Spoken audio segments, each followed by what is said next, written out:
Stop it. விடுங்க. ஆளாளுக்கு அவர் ஏன் ஜவுமுட்டா மாதிரி பிச்சிட்டு இருக்கீங்க? பின்ன என்னடா சும்மா இருக்கிறவனையும் அந்த பொண்ணை போய் பழிவாங்கன்னு தூபம் பண்றான்டா இவன். ஏண்டா தூவம் போடுறதுக்கு என்ன மவுண்ட் ரோடு தர்க்கவாடா? தூவம் போடுறத பத்தி நீ யார்கிட்ட பேசுற? அவன் கையால போட்டான்னா இவன் கரண்டியாலேயே போடுவான். ஏய் டாடி, அந்த ஜிப்பு வாயை மூடிக்க. மிஸ்டர் சிவராமன், இனிமே அந்த பொண்ணுக்காக நீங்க கோர்ட்டுக்கு போக வேண்டிய அவசியமே இல்லை. ஏன் பிரதர்? ஏன் உங்களை பைத்தியம்னு பேப்பர்ல போட்ட காயத்ரி, நீங்க அடிக்கடி கவிதையை பாராட்டி பேசுவீங்களே தேன்மொழிங்கிற ஒரு பொண்ணு கிட்ட போன்ல.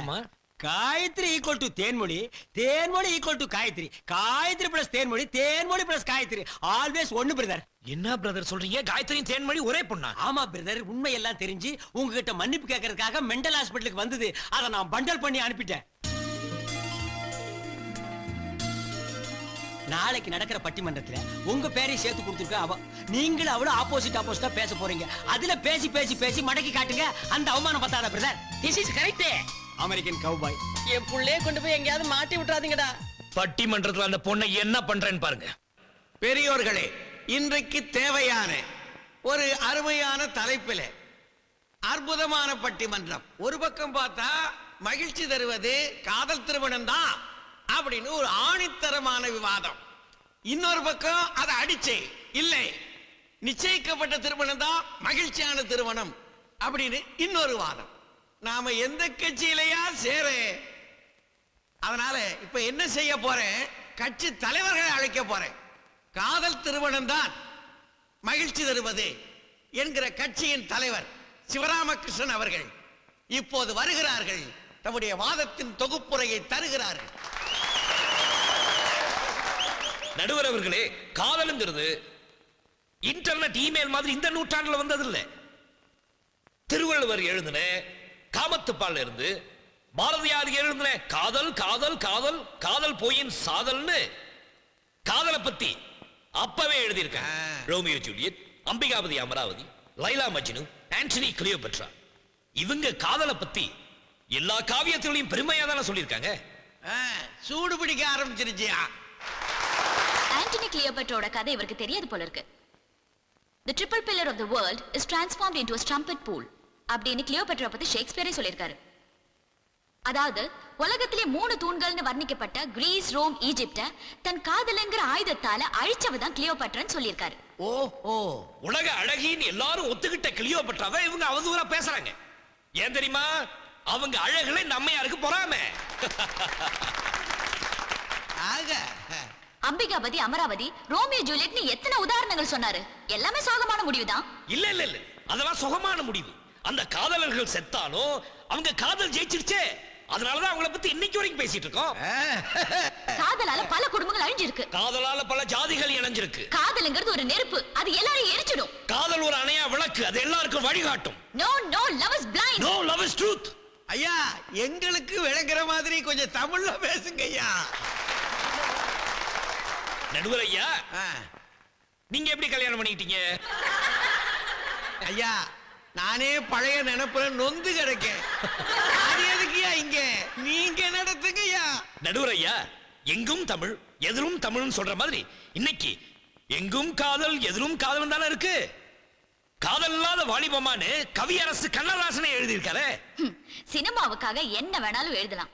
நிஜ வாழ்க்கையில இதெல்லாம் நடக்கிற கதையே இல்ல. கொஞ்ச நாளைக்கு முன்னாடி நீங்க எல்லாம் பேப்பர்ல படிச்சிருப்பீங்க. தங்கச்சி காதலிச்சதுக்காக அண்ணன்காரன் காதலோட கையை வெட்டிட்டு நடு ரோட்ல பட்ட பகல நடந்து போனானா. முன்ன பின்ன பார்க்காம பழகாம பெத்தவங்க சொன்னாங்கங்கிற ஒரே காரணத்துக்காக தாலி கட்டின எத்தனையோ மாப்பிள்ளைங்க இன்னைக்கு இடிஞ்சு போயில இருக்காங்க. ஆனா பெத்தவங்க நடத்தி வச்ச கல்யாணத்தை பத்தி எந்த காவியத்திலேயாவது சொல்லியிருக்காங்களா? ஏன் ராமனுக்கும் சீதைக்கும் பெத்தவங்க பார்த்து தானே கல்யாணம் பண்ணி வச்சாங்க. அதனாலதான் அம்புட்டு பேரும் 14 வருஷம் வனவாசம் போனாங்க. சரி, அப்படியே இருக்கட்டும். கோவலனுக்கும் கண்ணகிக்கும் பெத்தவங்க தானே பார்த்து கல்யாணம் பண்ண வச்சாங்க. அதனாலதான் கோவலன் கண்ணகிக்கு அல்வா கொடுத்துட்டு மாதவியை தேடி போயிட்டாரு. ஆனா அதோட நின்று இருந்தா பரவாயில்லையா? அது கொலக்கட வரையில போய் நின்னுச்சு.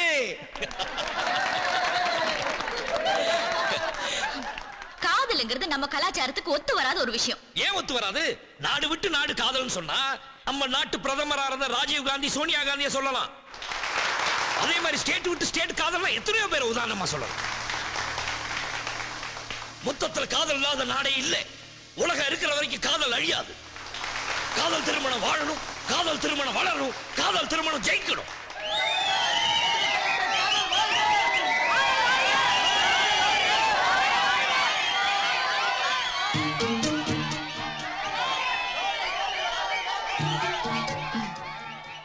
நடுவர் அவர்களே, எதிர்க்கட்சி தலைவர் காதல பத்தி வீராவேசமா பேசுறாரே, இதே மேடையில் அவருக்கு ஒரு துணிச்சலான சவால் விடுறேன். அதை ஏத்துக்க அவர் தயாரா? சவாலை ஏத்துக்கிறது எனக்கு சக்கரை பொங்கல் சாப்பிடுற மாதிரி நடுவர் அவர்களே. விட சொல்லுங்க. சிங்கக்குட்டி. நடுவர் அவர்களே, என் ஜாதி என்ன, என் மதம் என்னன்னு அவருக்கு தெரியாது. அதே மாதிரி இவரை பத்தி எனக்கும் தெரியாது. இப்ப இவரை நான் காதலிக்கிறேன். இதே மேடையில் என்ன கல்யாணம் பண்ணிக்க இவர் தயாரா இருக்காரா? வகையா மாட்டிக்கிச்சியா? இது டூ மச். பொண்ணு ரொம்ப விவரமான ஆளுதாயா. நாரடி. நோ நோ நோ நடுவர் அவர்களே, இவர்கள் டாபிக்கை வேற திசையாக மாத்தி என்னென்னமோ பேசுகிறார்கள். நீங்க தயவு செய்து அவரை அடக்குங்கள். என்னையா இது?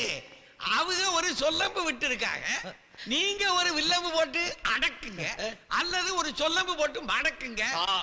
ஐயோ, பாத்தீங்களா, தனக்குன்னு ஒரு பிரச்சனை வந்து தப்பிக்க பாக்குறாரு. நீங்க தானே சவால் விட்டீங்க. அதெல்லாம் இல்ல, நீங்க தான் என்னென்னமோ பேசிட்டு இருக்கீங்க. அதெல்லாம் ஒத்துக்க முடியாது. கல்யாணம் பண்ணிக்க முடியாதுன்னா சவாலை தோத்துட்டேன்னு சொல்லுங்க.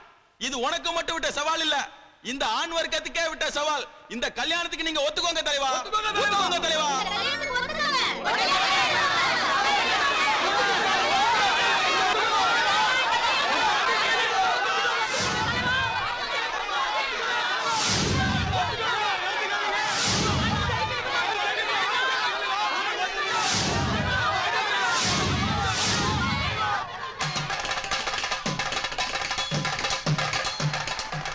ஐயா ஐயா போடுங்கய்யா, மாட்டிக்கிட்டே இல்லையா? போடுங்க போடுங்க.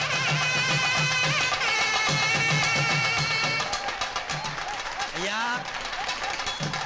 இப்படி நானு ஒரு பட்டிமன்றமும் நடத்துறது இல்லையா. இப்ப நான் கொடுக்க போறது ஏன் தீர்ப்பு இல்லையா, ஒரு பொண்ணு திட்டமிட்டே வந்த தீர்மானம். என்ன செய்ய?